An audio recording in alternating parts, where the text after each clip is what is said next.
بعض لوگوں کے بارے میں کہا جاتا ہے کہ وہ پرفیکشنسٹ ہیں، یعنی وہ ہر چیز میں، ہر کام میں پرفیکشن چاہتے ہیں۔ پرفیکشنزم ایک خوبی بھی ہے اور ایک خامی بھی ہے۔ ایک 90-95 سال کا بوڑھا جس نے تمام عمر شادی نہیں کی تھی، جب وہ اپنے بستر مرگ پر تھا تو اس کے ایک دوست نے پوچھا کہ یار تم نے کبھی بھی ہمیں یہ نہیں بتایا کہ تم نے آخر تمام عمر شادی کیوں نہیں کی، اب تو بتا دو۔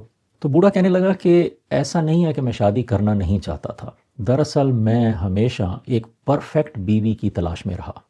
تو دوست نے کہا کہ تمہیں اس پوری دنیا میں کوئی ایک بھی پرفیکٹ عورت نہیں ملی؟ تو بوڑھے نے کہا ہاں ایک ملی تھی۔ تو دوست نے کہا تو پھر تم نے اس سے شادی کیوں نہ کی؟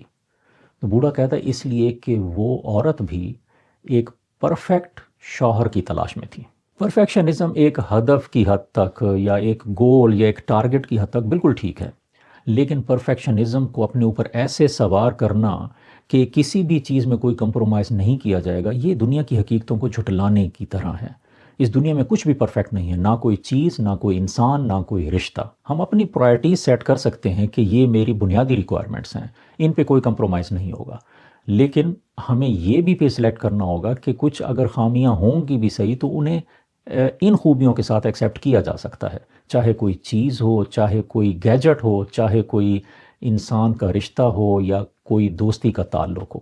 ہر چیز میں کہیں نہ کہیں کمپرومائز ضروری ہے۔ اگر آپ بھی پرفیکشنسٹ ہیں تو یہ جان لیں کہ آپ خود بھی پرفیکٹ نہیں، میں بھی پرفیکٹ نہیں، کوئی بھی پرفیکٹ نہیں۔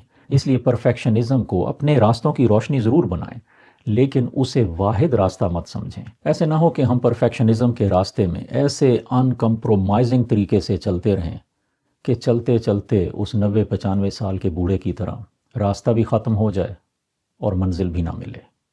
مجھے اپنی دعا میں یاد رکھیں۔ السلام علیکم۔